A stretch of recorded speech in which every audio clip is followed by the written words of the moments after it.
Welcome to the More Podcast with Ava and Najee, where we are manifesting original rich bitch experiences. Each week, we bring you travel reviews, wellness advice, and millennial musings with a level of refinement. What level? It fucking depends. Hey Najee, how are you? I'm good, Ava. How are you feeling today? I'm feeling super good. I feel like Mercury retrograde has moved on. It's a new month. We've got some October fresh vibes, and I'm bound and determined to make it a good month. Listen, I need some of that determination as well because it's like I feel like we're still dragging a little bit from the retrograde, everything that happened in September, but I'm choosing to remain positive and manifest all the good things that will happen in this fourth quarter of 2022. That's right. It is the fourth quarter of the year for all who celebrate. Absolutely. So we have Halloween coming, we have Thanksgiving, we have Christmas. But today, I'm very excited to be here with you, having a very fun conversation. Me too. And I love our weekly chats. And I'm always Hmm. excited. But I'm a little bit Hmm. extra excited today because we have a special guest joining us. Yay! So today we are going to be speaking with KJ Atlas. KJ is an astrologer, a writer, and an artist. And she really does so many cool things. She approaches astrology with a background in science, psychology, and health, which I love. On top of that, she's also a seasoned digital nomad and travel enthusiast. And that has led her to become an expert in locational astrology, which is what we're So going to be talking cool. about today. It's so cool. Hmm. And if that wasn't enough, she also has the gift of synesthesia. So not only does she read your astrology chart, but she also feels your chart and energy as a variety of colors, which she then turns into custom aura art. Like, I have this art. It's so cool. It's like my screensaver. I just had it printed. It's on my wall in my home. And I just love how creative she is. I really love her approach to astrology and specifically the locational astrology, which we're going to talk about today. And I Hmm. just can't wait. Yay! This is going to be absolutely amazing and definitely mind blowing. I've never heard of locational astrology, so I'm ready to dig into it. Hell yeah. Let's go. KJ Atlas, welcome to the More Pod. Thank you guys so much for having me. I'm really excited to be here. I listen to your show all the time. Oh my God, we're so excited to have you.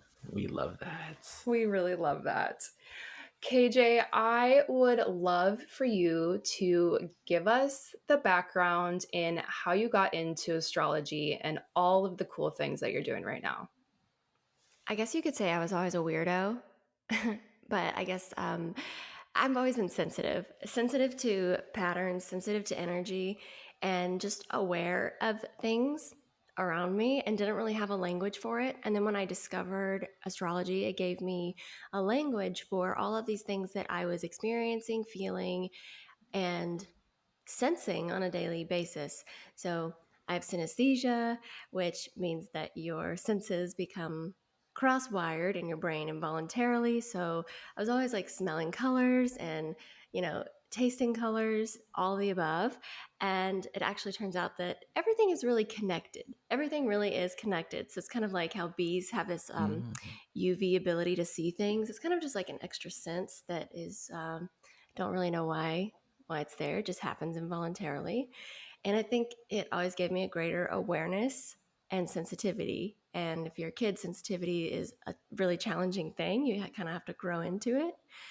And Mm-hmm. I Mm. think astrology gives us a language to understand the patterns in other people, the patterns in nature, and everything around us. And it gives meaning to things that feel very sensitive. Yeah.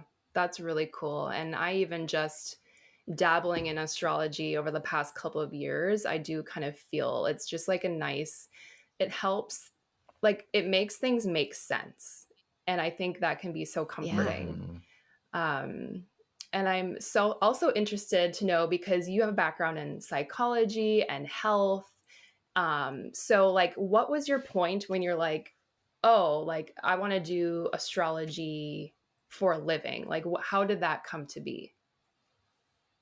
I actually think it was the opposite because I was an artist and a theater kid and a dancer as a child. And I was also a mystic, just like baking and making potions and playing with herbs. And didn't really realize that collecting rocks and like working in my grandma's garden was really witchy. In fact, it is. And then I really wanted to make sense of the mind and the human body in a way that people accepted.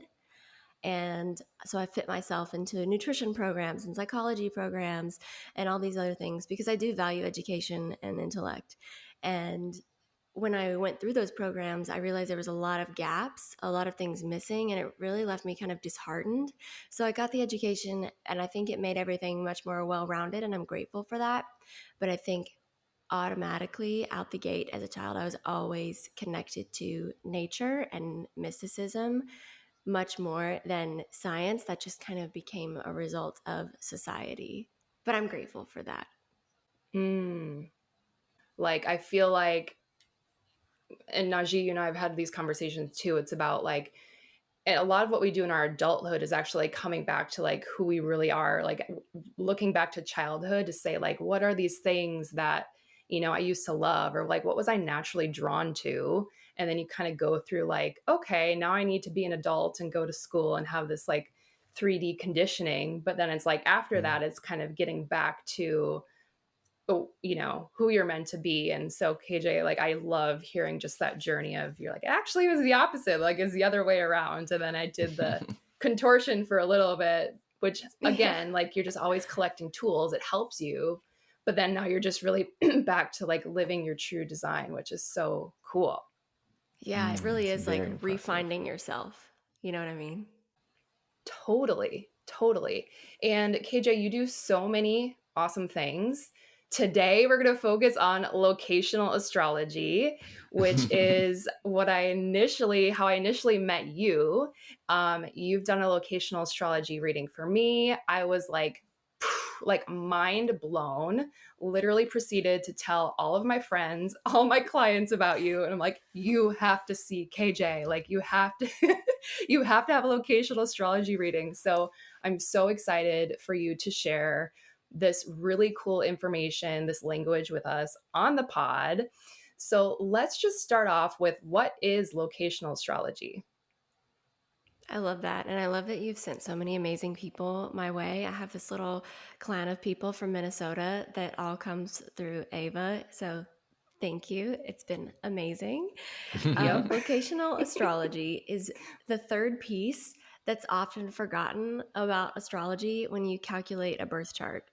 So you pull the birthday, the birth time, and then the location is kind of like an after the fact for most people. But it actually has such a strong effect on the initial outcome of the birth chart. So if you were born, say, okay, Najee, you're born in Washington, D.C. Had you been born in Tokyo, Japan, you would have a completely different birth chart, even if you were born at the exact same time of day, because of time zone differences and geography and what time the sun is rising and setting throughout the day. And locational astrology is the idea that Mm. even though you already have a birth chart that is the moment that you were born in the place that you were born, when you travel the world, you can tap into all of these different possibilities of who you might have been. That's really fascinating. I think another thing that we can do to use it is when we go to a place, we can see differences in our chart start to activate. I think of the planets in our chart as little buttons that get pushed. And if you go to a place where the Uranus button is pushed really hard, It's already in your chart and it's there. It's a part of you, but you're going to feel it more. So you're going to have a Uranian style experience, which might be kind of wild and crazy and strange and eccentric. Um, if you go to a place where the Venus button is pushed, then you're going to have a very blissful, romantic kind of experience. And they're all your own experiences based on your chart.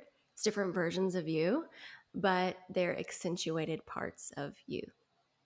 That's really cool. So, within all of the buttons you could press, are there certain buttons or certain lines in locational astrology that are maybe a good starting place? Kind of like the way we look at our big three in terms of like where to even begin and kind of like understanding it? Or is it really something that you have to look at all of those buttons in one location? While I do think it's really important to look at all the buttons and look at all the possibility of buttons in your chart and how they interact, there's a few lines, as we call them. There's lines on a map that represent the buttons in your chart. And you can go to astro.com and you can pull this up. Anyone can access it. And I would say a good rule of thumb for nearly anyone is your sun line. You know, you want to be more of yourself. You want to develop more of your identity. Hmm. A moon line, a lot of the time, is going to feel good. Of course, you need to think about your own chart and the aspects that the moon is making. And then another one that's usually pretty good is Venus. That's those are three good starting places, I would say. Okay. I love Awesome. that. One question I have is, would it be smart if you're looking at your chart, maybe for the first or second time, to come up with a goal in mind? I want to have this kind of experience. I want to fall in love. I want to grow my business, and then guide your reading or maybe your analysis of the chart that way based on a specific goal. Oh, 100%. I do think it helps a lot to have a goal in mind because it's difficult to find one place that culturally crosses off all your boxes and logistically crosses off all your boxes that also allows you to fall in Mm-hmm. love, feel at home, develop an amazing career, make a ton of money. It can exist, but I will say it's challenging. So if you can say, I really want to find a metropolitan city that allows me to excel in my career, it's a great place to start. Najee, do you have a request? Like, what would you go for first? Because I feel like, so KJ, I came to you for a reading because I was interested in traveling and I already had like a couple of kind of cities in mind, but I guess I wasn't so focused on like, would it be good for career, good for love? Like, I was just more drawn to like the cities first. And that was kind of my first approach in terms of like understanding what my experience would be like there. But I feel like Najee, do you have something brewing where you had a specific like, where would it be the best place for me to XYZ? I think next year, one of my really big focuses is continuing my journey towards being my most authentic self and really connecting with people whose energies and values align with mine.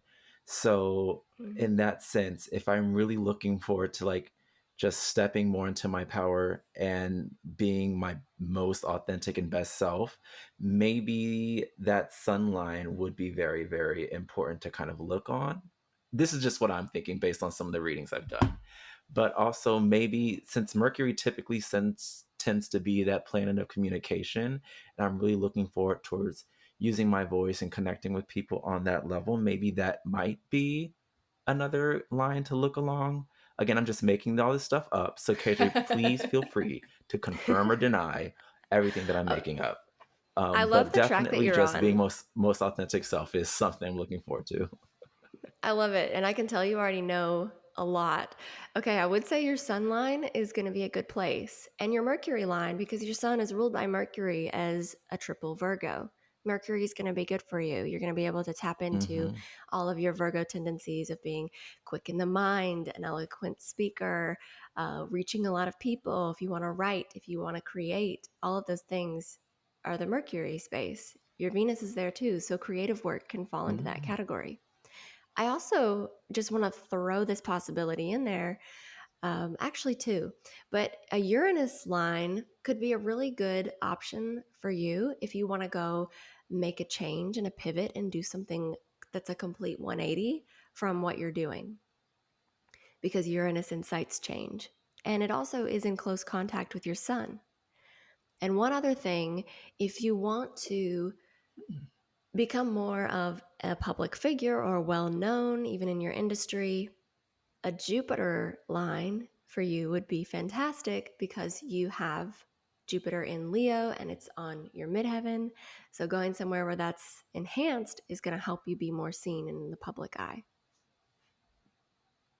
Interesting. I love how we're just like getting right into the Awesome. reading. So for the girlies who maybe have gone on astro.com, they've typed in their birth chart information and they've chosen to look at the locational map, what it spits out is essentially the globe with a shit ton of lines on it. And it can be a very overwhelming visual. Mhm. Yeah. But this is a starting point. And KJ, this is where you help people understand what the hell it means. Yeah, it looks sexy and everyone's like, "Ooh, what's the pink and what's the green?" But it's also super overwhelming. And I'm like, just don't read into it too much right now. People be like, "What's that line? What's that big circle right there over that place? I went there and I felt this type of way." I'm like, "It's okay. We're going to get there. It's all right." And let's just start with some places of interest and a goal in mind, and we will distill it without getting distracted by the pretty colors like squirrel. Totally. And you do that so well. And it's so fascinating. And one of the things that I just felt, from you, KJ, in our reading is it's like, not only did you give me like a really cool idea of like what my experience could be like in specific cities or countries, but I felt just really seen. Like I felt like we had known each other for a really long time. And so, your your Oh, I love your that. gifts in really interpreting and adding context to all of this is what I find so valuable. And it's something that it's really an experience that I think everyone should have because it's just so fascinating. Um, Obviously, as someone who has been nomadic, who has a love of travel, I know that you've probably personally used locational astrology to make a lot of your decisions.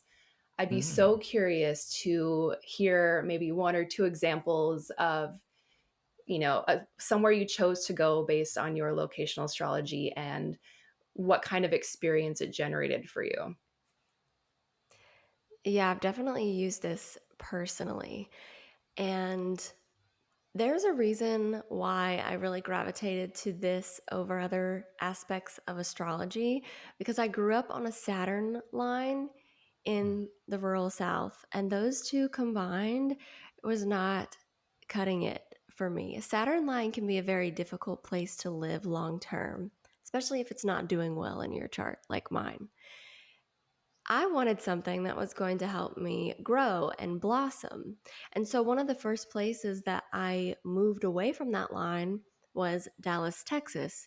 And that was a sun line for me. And I really grew into a completely different person. I developed my own sense of identity.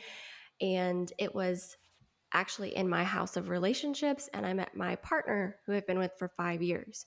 So that's the first example. I was like, okay, this stuff really tracks. This is like the proof is in the pudding.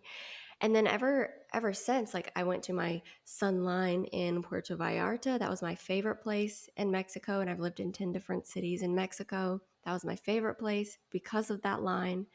And now in LA, I live on my Mars line, and it's definitely about productivity and hustle and just that hot, passionate Mars creative energy, which is a really nice change from what I've been living in. That is so Mm. fascinating. And I feel like I saw on Instagram when you were looking for somewhere to live in LA, you were even down to like the blocks in the neighborhood in terms of like what could be good aspects for you. Is that right?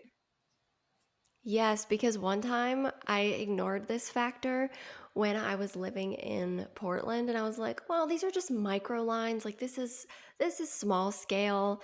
It won't be that bad. And it was a micro Saturn line in this one particular neighborhood, and I had Saturnian issues with the landlord. I had issues with everything in the apartment breaking, despite it being a brand new apartment. It was so strange. And I was out of there in 6 months. I was like, not staying here. And then on the other side of Portland, I actually stayed in a place for two Wow. years and loved it because it was a better local line. So we can get super macro with this and super micro. You can even put it over your house to help you design your rooms if you have the luxury of doing that. Most of us millennials live in small apartments. So, Wow, so interesting. Okay, so you come up with a goal in mind. You look at your chart to find out where in the world might help you achieve this goal based on the energies going through those particular areas based on your chart. And then you can even get as micro as looking at the city or a neighborhood and just trying to figure out exactly what would work best for that goal based yeah. on the chart in that area. Wow, that's amazing. And You're having people the mind blow can book moment. you to read all of this? Yes. I'm very intrigued. Oh my gosh. I will never not move to a place and not check this out. So, one of the things you mentioned is having that negative experience in specific areas or even with a specific home. Are there like just high level red flag, in the opposite way of like, okay, it's good to start by maybe looking at like your sun line, your moon line, um, your Venus line. In the other way, are there like red flag lines that are like anyone like me could identify, like, oh, maybe this isn't for me? Yeah. Um, in general, from what I've seen, and there's going to be some opinions on this, I would say Pluto lines have proven themselves time and time again to be challenging for most people that I've worked with. Most people who are having a depressive crisis, or I feel really stuck in this place. I don't know why I'm having like Eeyore syndrome. What's going on? Honey, that's a Pluto line. You're probably going to feel a lot better if you go a few cities in another direction. Saturn is also that way. I think Saturn can teach you some hard lessons that you need to know. It can make you grow up. So there's use in these, there's use in the negative lines. I think Saturn is great if you're going into an intense program of study and you need to be very disciplined and focused. And that's like your one thing that you're working on. If you're going to law school, going on a Saturn line is probably going to Mhm. be what you need. If you go to a Jupiter line for law school, you might party instead of study. These are just some arbitrary examples of how this might show up. So there are uses for the negative lines, but in general, if someone wants to move somewhere, a Saturn line or a Pluto line is going to be more challenging. Even a Chiron line, it looks like a little key on the map, and it's the wounded healer. I usually only recommend this for people who actually want to go into healing kind of careers, counseling, spiritual healing, maybe even doctors, but it can be kind of tender. So, one question I have is for those that might not have the resources or the ability to get up and move to a more positive line, and they might find themselves on a negative line for a little longer than they'd like. Is there a way to balance out some of those energies by looking more holistically, I guess, at the actual area?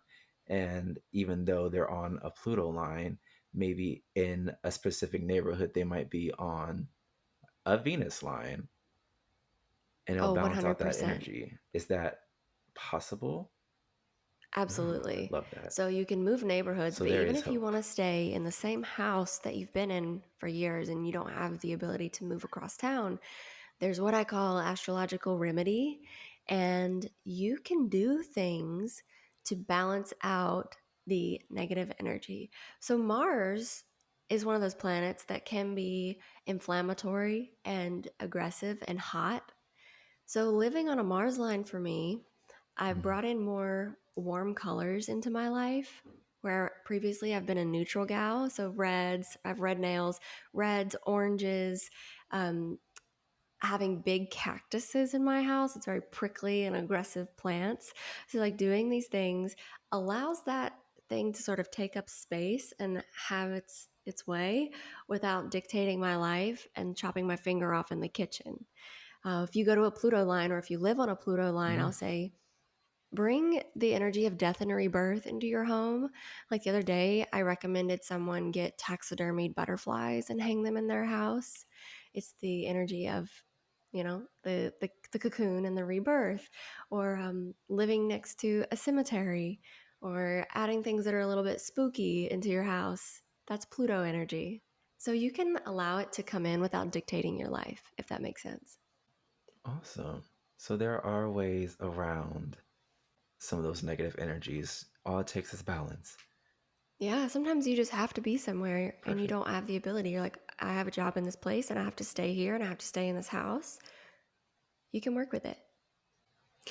And that's something too that I think, after we got together, you gave me a lot of tools, KJ, in terms of like, okay, if you're like, let's use the example, we can use the example of me traveling to London just for very specific demonstrative purposes. But Oh, yeah. I want to know as how an this went. Aquarius sun and a Taurus rising, Taurus moon, it was like you had kind of primed me for, like, as an Aquarius sun, like the whole like nomadic travel lifestyle is like, hell yes, like sign me up yesterday.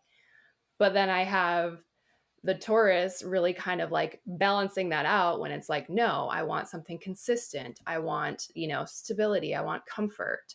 And so I feel like that was really helpful for me to know going into it because, for example, you're like, well, tools that you can bring with you or like little tips and tricks that I could do is like travel with a pillowcase. And it doesn't matter where you're sleeping or what pillow or what hotel or what Airbnb it is. Like I had the same pillowcase and that really comforted like my Taurus consistencies, so it was like really fascinating to have those little tools as well to help navigate. Um, but I think so for me, and I don't want to put you on the spot with like remembering that specific reading, KJ, but for me, London fell on my South Node line, right? Yeah. And so the South Node line, like you shared with me, is all about sort of fated connections, destiny, business, Past partnership, lives. friends, just like it was like going to be a good vibe, right? Yeah. And past lives. And I will say I didn't get a past life regression when I was there. I just didn't meet any the right person to show up and do it. But I did feel like I had been there before in a strange way. That's really cool. And I think that's just one of those things where it's like, you kind of just have to be like, yeah, based on the influences, based on the energy, like it's really possible, but that was the case. I think you also shared with me it'd be like a good place for work, not too over busy, but I would be working. And Mm. Mm. so while I was there, Najee and I were running the podcast, which Oh, was fun. awesome. Mm-hmm, Um, mm-hmm.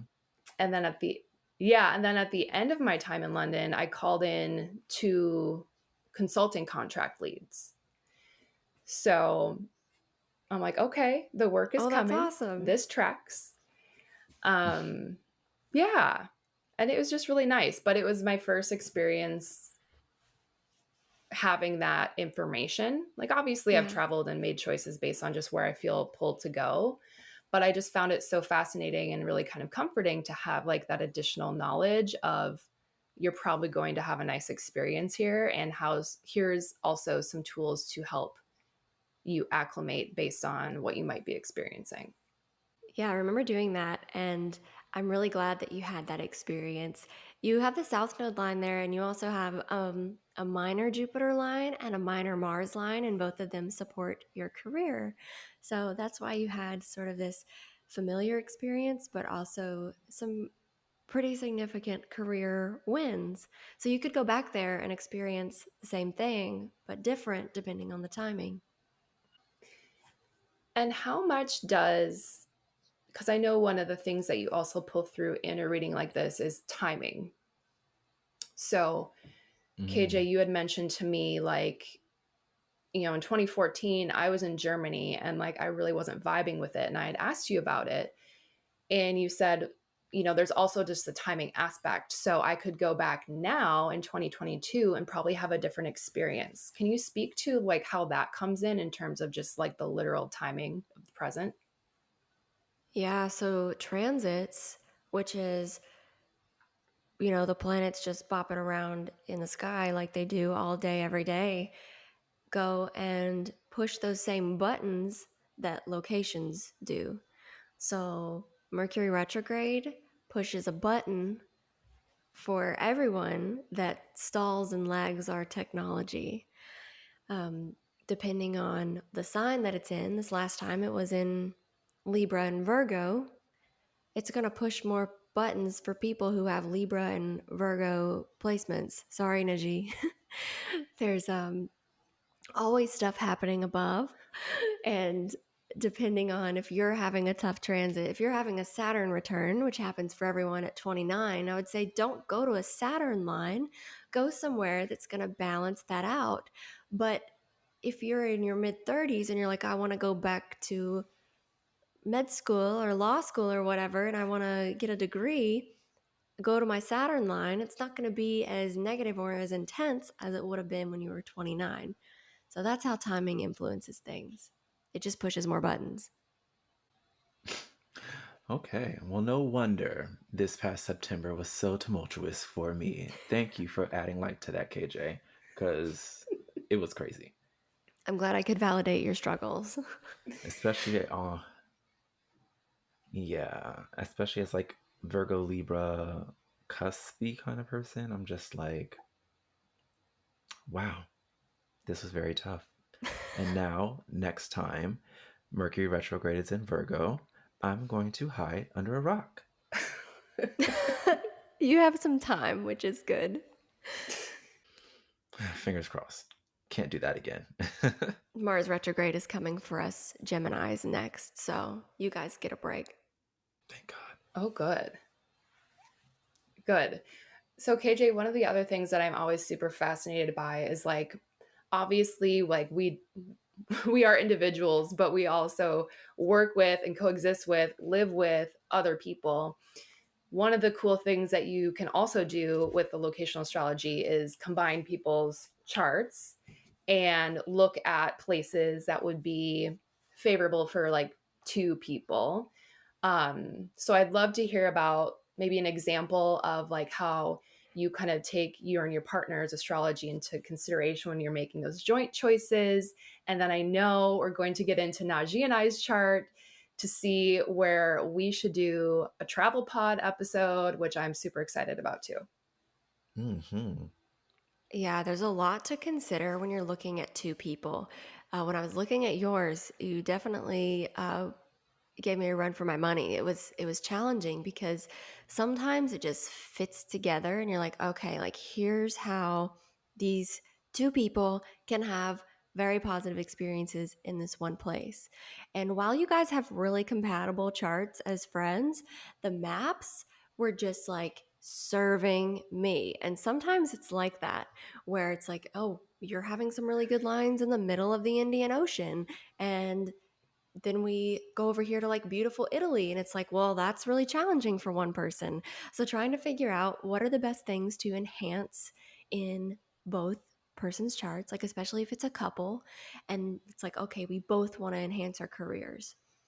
What are some ways that I can somehow pull out things in their charts that enhance their careers, plop it on a map, and find a place that is not in the middle of the ocean or in the middle of, um, an unsafe place to go or an untravelable place to go that you can both be happy in. So it's kind of like a puzzle. It's a reverse puzzle. And once I figure it Mm. out, it feels really satisfying. And I did find a few places. I actually found 3 places of varying distances and types of places where I think the two of you could go and record this special episode. Ooh. I'm so excited. Okay, shall we? Let's do it. Let's do it. Okay. So I chose one that's in the US, and then I chose one that's in Europe, and then I wanted to find something somewhere tropical, and I managed to do all 3. So which one do you want to hear first? Oh, Let's start with the US. Let's go in order. Okay. mm-hmm. I would love to see a tour de Cali. So, Ava, you have a fabulous Jupiter line in SoCal, LA, San Diego. This is great for all things expansion, mind expansion. You feel at home. You can really make a solid community here if you decide to move to LA or surrounding. It even goes through like Palm Springs, Joshua Tree, so that could be really fun.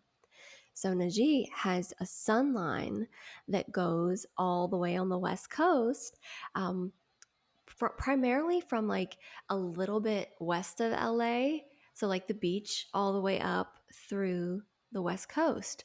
So, this would be cool to do like a mini road trip and go all the way up the Pacific Coast Highway and like into wine country. That seems very, rich bitch travel experience on brand. So, that could be a really Hell fun yeah. summer spring trip. Further validating your desire to move to California. Mm-hmm. Mm-hmm. Yeah, Najee, are you listening? Yeah, it's so crazy. Because I just remember the first time I've ever gone to LA or California in that area, I just felt like it just felt like me. It felt like me, and I've never been able to shake that feeling. So that definitely validates how I was Come feeling. hang. Honestly, we're all just gonna end up at KJ's house, like having a big old podcast party, astrology party, human design party. Kelsey's gonna join us. It's gonna be a vibe. I can't wait. I'm starting a cult where I convince you that it's worth the exorbitant amount of money to live here because it really is. The weather is so underrated. Everything is so amazing. It's the I moved from the Midwest and the South to California cult, and I'm recruiting you. Yes. Count me in. Sign me up. Yes. Okay, do you want to see Latin America or somewhere tropical or Europe next? Let's go tropical. We're gonna ride off the LA vibes. Okay. I'm thinking Panama. Ooh. Mhm. Okay. So, Ava, I've you never have a been. minor Neptune trine ascendant line. So, it's not one of the really stark lines. If you were to go to astro.com, you would click like see more details. But anytime we have a planetary line that's in harmony with one of the angles, it's serving as something nice. And Neptune lines are fabulous for vacation. You just feel kind of blissful and airy and um, creative, spiritual. I love all those things.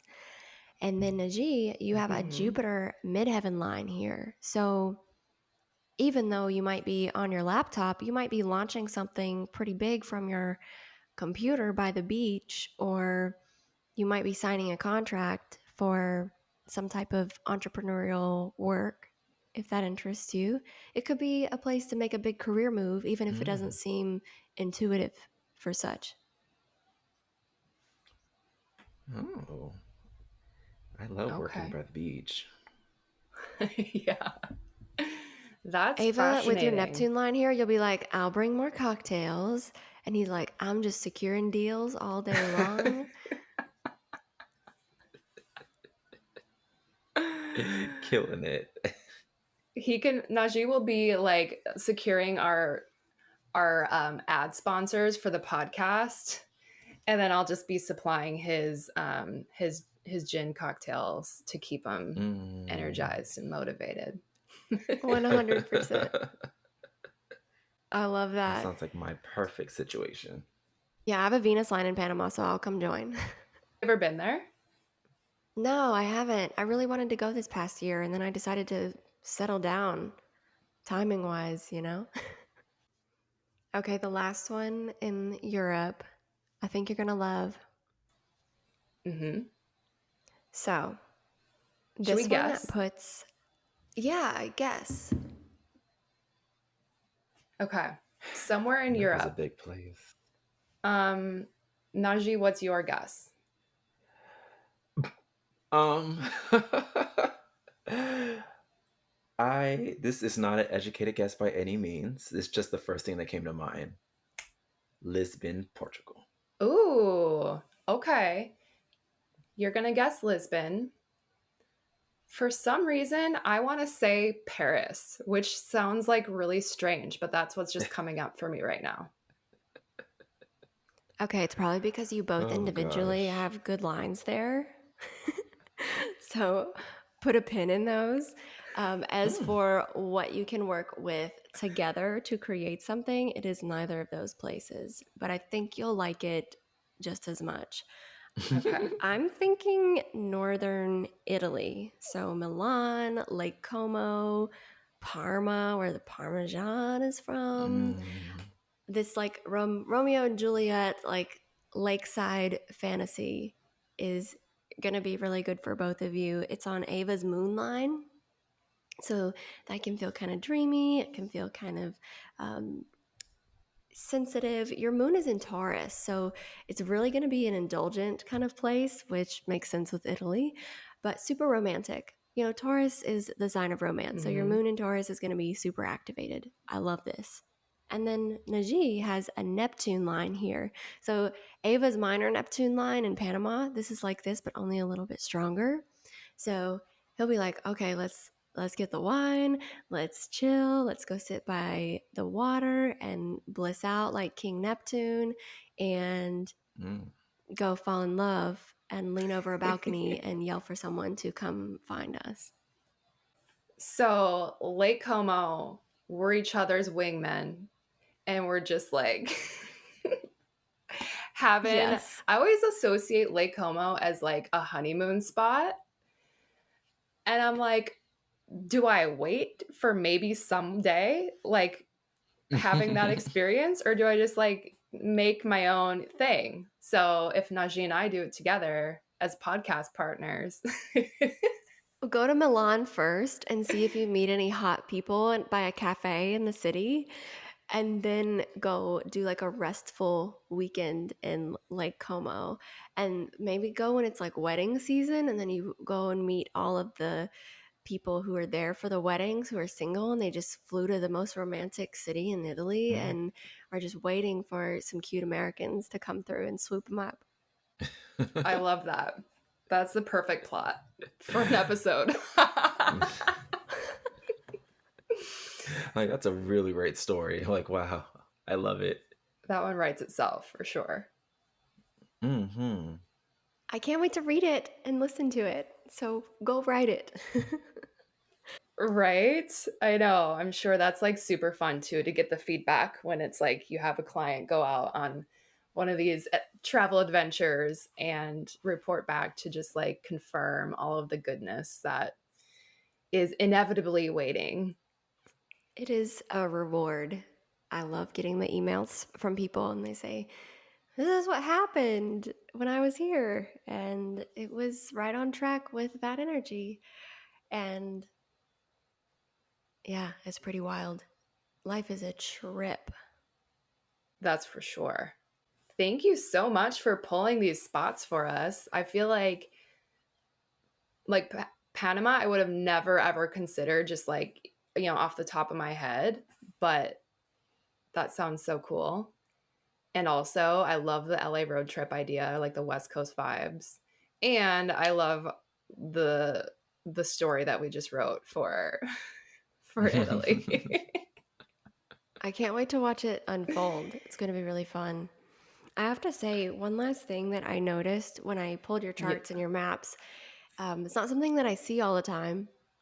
But Najee, you have the same aspect that I have in my chart, which made me discover that I had synesthesia because I thought it was just like a normal thing. And I was in astrology school in Portland, and someone said, "Oh, Hmm. if you have Mercury trine Neptune, you might have synesthesia." And I was like, "Oh, I have that aspect. What's synesthesia?" And they're like, "Oh, like it's this." And that was like an identity crisis moment because I thought everyone experienced that. So you should do some research because there's like 100 different types of synesthesia. So you should do some research to see if you have any of them and if they need tapping into because mine went away for a few years actually, and then as I started to do more creative stuff it came back. So Hmm. just food for thought.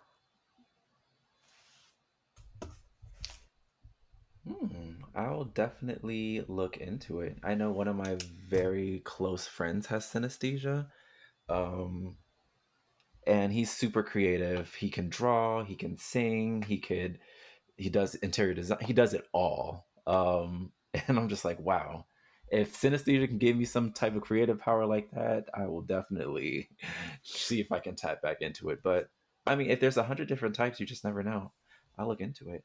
Yeah, it Interesting. can even show up as like, you're in like an antique store and you have like flashes of like really intense memories and like, smells can like really incite things inside of you and like lead to inspiration. Like those are all different types of synesthesia where like your memories and your smells and colors kind of cross wires. Interesting. Is there any specific type of like test to learn more about it or I don't diagnose know. it? I don't know because it's not anything that to my knowledge, it's not anything that's like diagnosed and like they give you medication for, even though I'm sure like pharmaceutical companies would love that opportunity if they could. Mm-hmm. I don't know. Google it. Google around and see if there's a test. I'm sure there's something. I don't know. Let me know how this goes. I'm curious. Will do. I'll keep you posted, definitely.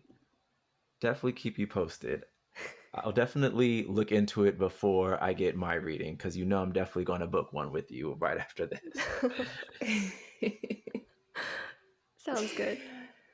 So on the topic of synesthesia, KJ, you mentioned it a bit in the beginning. We've talked about it a little bit now, but I just love to hear more of the experience of how you experience it and then how you really blend this into the seeing or the feeling or the creation of these auras and this beautiful aura art, which I now have on my wall in my home. That was so cool. I love that you got it printed. I'm working on actually making that part of it now, getting it printed for people and shipped to their house. So that's coming really soon. But I love that you, in Aquarius fashion, were forward thinking and you went ahead and did it yourself, of course. Um, it's kind of a strange thing. When I look at a chart, I start, just scanning it and pulling together the pieces, and it starts to come up like on the back of my palette. I'll be like, oh, this has a flavor that feels like gold or it feels like purple. And, those are kind of associated with these types of energies, like, mysterious, kind of brooding, intense people are going to have like those dark indigos, those deeply romantic Edgar Allan Poe types. And, if I see stuff in the chart that's like, oh, this person feels kind of like a deep romantic, then I'm going to see those. Or if I'm like, oh, this person is a rebel and kind of forward thinking, it's all like kind of clicking into place like a wheel. Okay. So when I'm looking at a chart, I'll start to get a feel for it, see what's going on, chew on it a little bit. And then it really starts to develop. I'm like, okay, I'm picking up on this gold feeling, or I'm picking up on this darker blue feeling. And it's kind of rooted in color psychology a little bit. Like a gold kind of person is probably going to be more outgoing and vibrant. And a dark blue kind of person is going to be more dramatic and creative and emotive. And though Mm. it's kind of like a sense of a flavor or color on the back of my palette. And then when I've synthesized the chart enough, I'm like, okay, this is like the general message of this person. Like, this is what they're here to do. Then it kind of just flows into this array of colors together. Like, if you have a lot of Aquarian, Uranian kind of forward thinking energy, that usually comes up as like greens and electric blues. And that's a lot of what was in Ava's. And you have a ton of Aquarius with your sun and your North Node.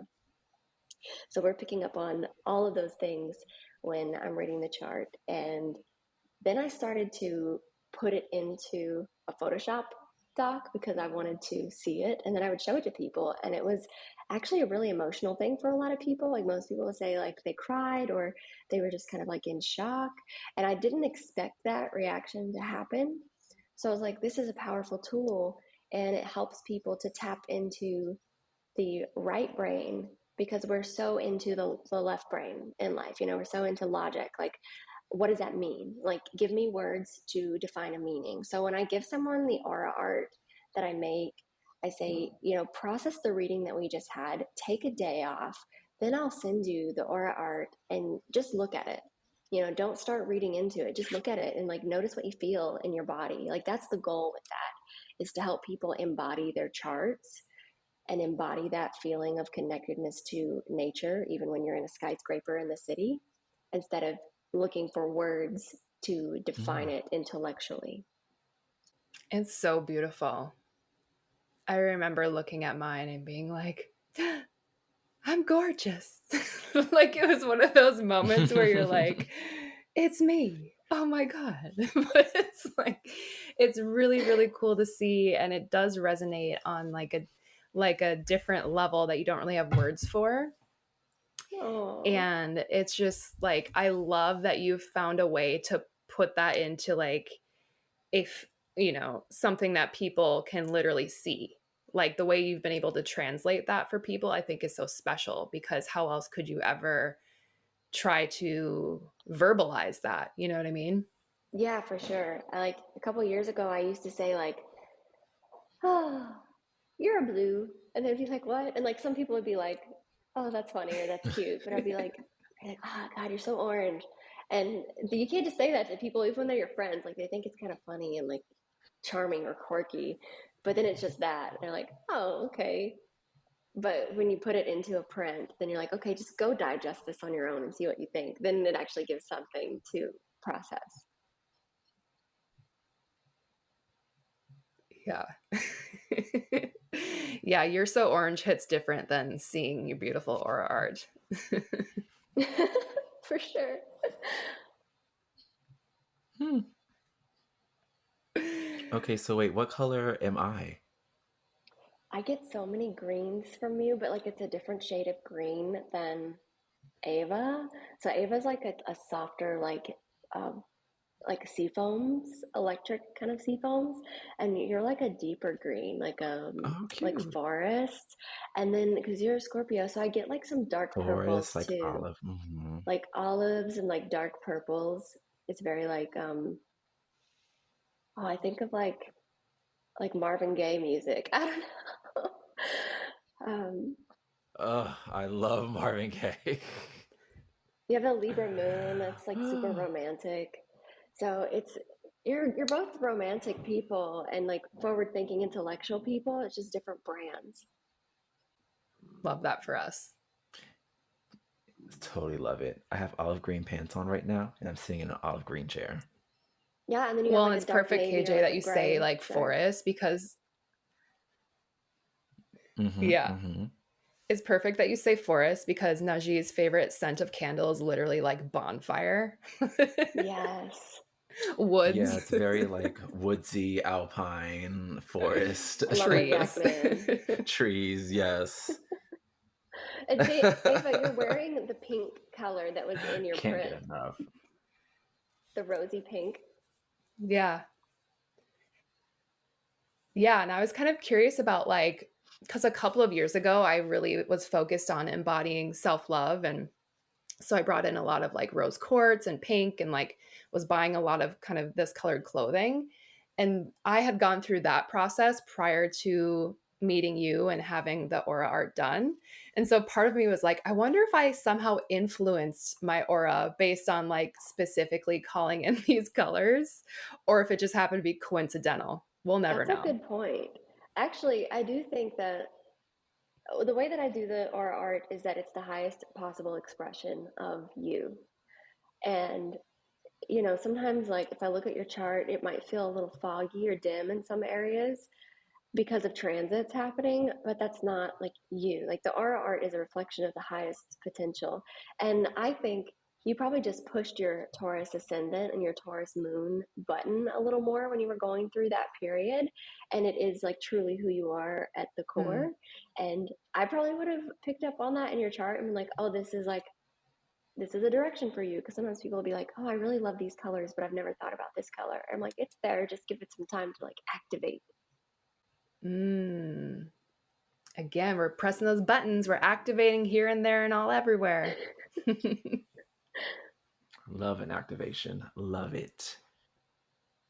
Well, KJ, this has been so much fun. I am so grateful for you for sharing all of these cool tools, this information, locational astrology, the auras. I mean, all of it. I literally hope everybody runs, not walks to your calendar and books a session with you, because it is really a tool to help you become more of who you are and understand yourself in a different way through a different lens. And that's what we're all about.